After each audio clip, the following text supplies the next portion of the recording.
నమస్తే, welcome to our channel. నేను పద్మిని. ప్రస్తుతంతో పాటు ప్రముఖ ఆధ్యాత్మికవేత్త, జ్యోతిష పండితులు, అమ్మవారి సేవకులు, దత్త గణపతి ఉపాసకులు మురళీధర్ శర్మ గారు మనతో పాటు ఉన్నారు. మాట్లాడదాం. నమస్కారం అండి. మహాదేవ.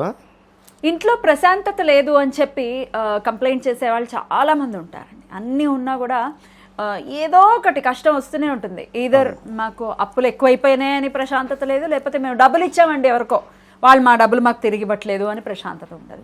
ఇంట్లో పిల్లల మాటలు వినట్లేదు, లేకపోతే భర్త ఇట్లా చెడు వ్యసనాలు, ఇట్లా ఏదైనా రీజన్ అవ్వనివ్వండి, ఇంట్లో మాత్రం ప్రశాంతత లేదు అని అనేవాళ్ళు ఉంటారు. వీళ్ళకి ఏంటండి, ఏదైనా మంచి పరిహార మార్గం చెప్పండి, అది చేసుకుని వాళ్ళ అందరూ పీస్తో ఉంటే, ప్రశాంతంగా ఉంటే హ్యాపీ కదా, చెప్తారా ఏమైనా? తప్పకుండా అమ్మా.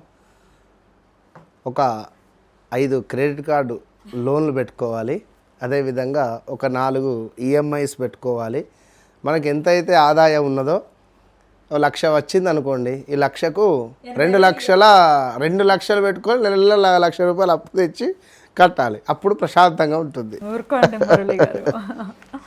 ఇప్పుడు వాస్తవానికి అదే మరి అట్లనే ఉన్నది కదా సిచ్యువేషన్. ఇప్పుడు ఉన్నంతలో బ్రతకడం కష్టమైపోయింది అందరికీ కూడా. చూసుకుంటే ఇవాళ రేపు సోషల్ మీడియాను అడ్డు పెట్టుకొని కూడా మంచి మంచి సింగర్లు కానీ, లేదా లైక్ యాంకర్లో ఇంకెవరెవరో డబ్బులు సంపాదించాలి అనేటువంటిది ఒకటే మార్గం. మరి ఆ డబ్బు అనేటువంటిది మనం గతంలో ఒక వీడియో చేసాం. ఏమిటి అంటే, ఒక డబ్బు ఇది ఎక్కడి నుంచి వస్తుందో మనకు తెలియదు. ఈ డబ్బు అది హాస్పిటల్లో నుంచి వస్తుందా, లేదా మందు షాప్లో నుంచి వస్తుందా, లేదా మాంసం షాప్లో నుంచి వస్తుందా? క్యాష్ అనేది ఇప్పుడు మన దగ్గర రొటేషన్ అయ్యే క్యాష్, ఏటీఎం నుంచి డ్రా చేసే క్యాష్ కానివ్వండి, మన దగ్గర నుంచి ఎక్కడి నుంచి వస్తుంది కానివ్వండి, ఎవడు ఎంత బాధపడుతూ ఎవరికి ఇస్తున్నాడో అర్థం కాదు. అయితే మనము ఈ డబ్బు ఇవాళ రేపు అంతా డిజిటల్ కరెన్సీ అయిపోయింది. అయినప్పటికీ ఉన్న డబ్బు అయినా నేను చెప్పేది, దీనిని మనము పాజిటివ్ను అంటే నెగిటివ్ను పాజిటివ్ చేసుకోవాలి. ఎప్పుడైనా ఒక బావిలో నుండి ఒక బిందె నీరు తీస్తే 2 బిందెల నీళ్ళు ఊరుతాయి అందులో. అట్లనే ఎవరికైతే దానము చేసే అటువంటి గుణం ఉండదో, వారికి ఉండే స్తోమతలో 10 రూపాయలు ఉండని మీ దగ్గర, 1 రూపాయి దానం చేసే గుణం ఉండాలి. దానం చేసే గుణం లేకుండా వారి మాటలు ఎట్లుంటాయంటే, మాటలు కోటల్లాగుంటాయి. మళ్ళీ మాటలు మాట్లాడమంటే నేనే గొప్ప అని మాట్లాడతారు. మరి అటు వెనక్కి తిరిగి చూసినా ఏది ఉండదు. అందుకే అంటారు, గురువిందకు దాని వెనకాల ఉన్నటువంటి నలుపు కనబడది అని చెప్పి. సో ముందు నుంచి మనకు గుండు సూది పోవద్దు, ఏనుగు మన వెనకాల నుంచి ఏనుగు అయినా పర్వాలేదు అనేటువంటి వాళ్ళు ఉన్నారు ఇక్కడ. అంటే నేను అనేది ప్రశాంతత అనేది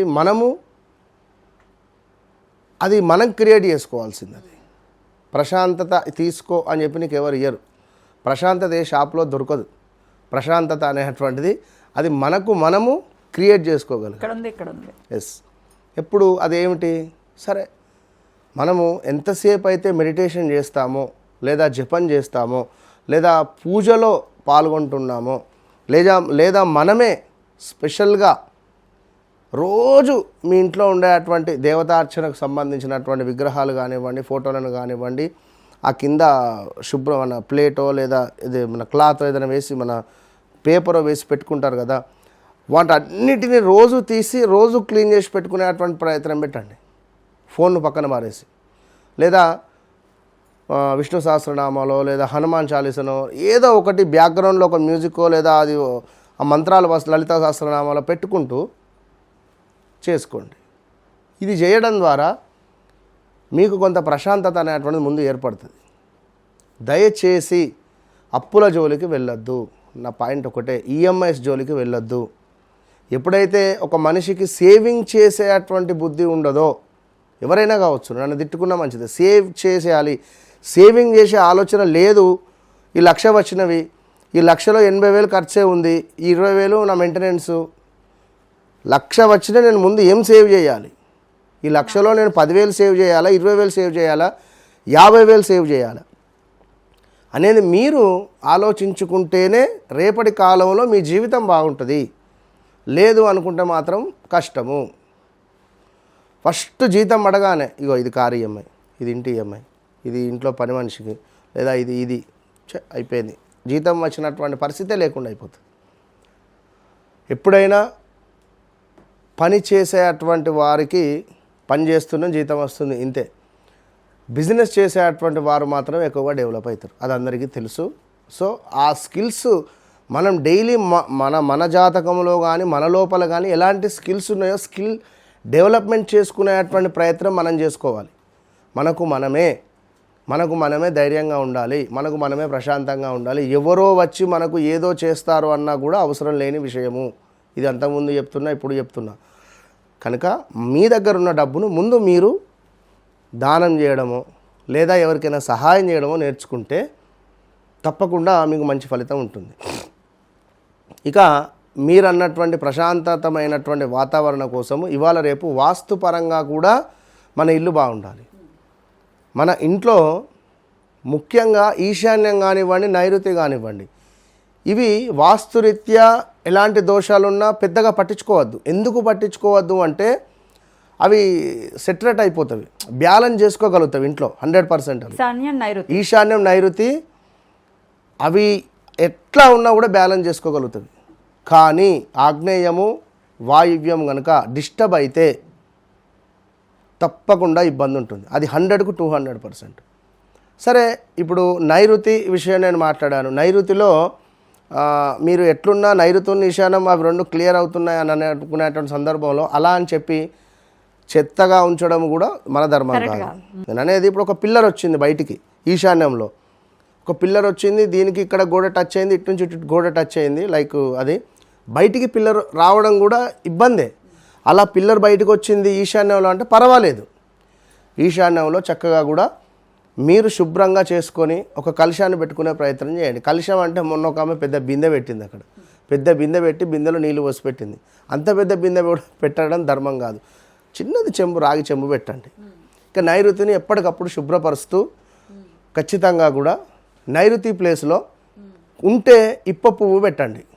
ఇప్ప పువ్వును మీరు ఒక బాక్స్లో వేసి పచ్చకర్పూరాన్ని అందులో యాడ్ చేసి మీరు మీ నైరుతి మూలను పెట్టండి. నైరుతి మూల మాత్రము ఖచ్చితంగా పసుపు రంగులో ఉండేటువంటి బీరువా ఉంటేనే బాగుంటుంది. పసుపు రిలేటెడ్ కర్టెన్ అన్న వేయండి. పసుపు రిలేటెడ్ ఒకటి 0 సైజ్ బల్బ్ అన్న పెట్టుకోండి అక్కడ నైరుతి మూల. అంటే మాది ఎల్లో రంగు బీరువా కాదు, రెడ్ కలరు అనుకుంటే ఎల్లో రిలేటెడ్ అక్కడ ఏదైనా కర్టెనో లేదా క్లాత్తోనో ఏదో చేసుకోండి, లేదా చిన్న బల్బ్ అన్న పెట్టుకోండి అక్కడ. ఇక ఆగ్నేయం గురించి అందరికీ తెలుసు, అది ఫైర్ బ్రాండ్ కనుక అక్కడ మీరు వాటర్ రిలేటెడ్ కలర్స్ కానివ్వండి, లైక్ బ్లాక్ కానివ్వండి, బ్లూ కానివ్వండి అక్కడ వేయకూడదు, పెట్టకూడదు. సో అలాంటివి ఒకవేళ కిచెన్లో కానివ్వండి, లైక్ అంటే మీరు ఆ ప్లేస్లో ఒకవేళ ఉన్నాయి అనుకుంటే మాత్రం సమస్యలు ఉంటాయి, అది క్లియర్ చేసుకోండి. ఇంకొకటి ఏమిటి, మనకు ఈశాన్యంలో లైట్ కలర్సే, హాల్లో కూడా లైట్ కలర్సే, లైట్ పింక్ కానివ్వండి, లైట్ గ్రే కానివ్వండి, లైట్ కలర్స్ ఉంటేనే మనకు బాగుంటుంది అని చెప్పడం జరుగుతున్నది. ఇక రెండవది, నైరుతి ఎప్పుడు కూడా హెవీ డార్క్ కలర్స్ నైరుతిలో. ఆగ్నేయంలో కూడా మనకు కట్టెట్ రిపేటు, ఆగ్నేయంలో కూడా అగ్ని రంగులు ఉంటే బాగానే ఉంటుంది. ఆగ్నేయంలో ఇంకొకటి మళ్ళీ అగ్ని రంగు అంటే ఏమిటి, మనకు లైట్ రెడ్డిష్గా, ఇప్పుడు సూర్యుడు ఉదయించేటప్పుడు కానీ సూర్యుడు అస్తమించే సమయంలో ఉండేటువంటిది అలాంటిది లైట్ కలర్లు వేసుకుంటే బాగుంటుంది. వాయువ్యంలో మనకు సాఫ్ట్ కలర్సు, అదేవిధంగా కొంచెం ఎలాంటిది అంటే మనకు ఇదే లైక్ పింక్ కానివ్వండి, మళ్ళీ లేదా లైట్ ఎల్లో కానివ్వండి, గోల్డ్ కలర్లు కానివ్వండి బాగుంటుంది. అయితే నేను అనేది ఏమిటి అంటే ఆగ్నేయంలో ఇట్లా రెడ్ కలర్ బల్బ్ కూడా పెట్టుకోవచ్చు. బల్బ్ని దీపంలాగా కూడా మనం కన్సిడర్ చేయొచ్చు. డన్. సో మరొకటి, వాస్తు అనగానే ఇది పగలగొట్టండి అది కూలగొట్టండి అనేటువంటిది కాకుండా మనము సింపుల్గా కర్టెన్స్ రిలేటెడ్ లేదా కొన్ని నెంబర్స్ ఉంటుంది, నెంబర్స్ రిలేటెడ్ కానివ్వండి, లేదా ఇప్పుడు ఇందాక చెప్పా 0 సైజ్ బల్బ్స్, అవి అక్కడ కలర్స్ రిలేటెడ్ కూడా పెట్టుకున్నా మంచి ఫలితం ఉంటుంది. ఏది పగలగొట్టాల్సిన పని లేదు. డౌట్ ఉంటే తప్పకుండా, ఎందుకంటే చాలామంది కాల్ చేస్తున్నారు, మీరు కూడా తెలుసుకోండి, మీ జీవితాన్ని బంగారుమయం చేసుకోండి. తప్పకుండా. వన్స్ నాతో మాట్లాడిన తర్వాత నాతో మాట్లాడక ముందు అనేటువంటిది మీరు మీ డైరీలో రాసి పెట్టుకోండి అంతే. రైట్, బ్యూటిఫుల్ అండి, చాలా చక్కగా తెలియజేశారు. ఖచ్చితంగా ఈ రెమెడీస్ ఏవైతే ఉన్నాయో ఖచ్చితంగా చాలా పవర్ఫుల్గా పనిచేస్తాయి కాబట్టి ఇటు డబ్బులు కూడా తిరిగి రావట్లేదు మా డబ్బులు, దానివల్ల ప్రశాంతత పోయింది అనుకున్న వాళ్ళకు కూడా చాలా బాగా ఉపయోగపడుతుంది. రైట్ అండి. నైరుతి మనకు బ్లాక్ కావద్దు. నైరుతి బ్లాక్ అయింది అంటే మాత్రం డబ్బులు చాలా ఇబ్బంది అవుతుంది, అది చూసుకోండి. రైట్ అండి, చాలా చక్కగా తెలియజేశారు. కృతజ్ఞతలు. నమస్కారం అండి. మహాదేవ.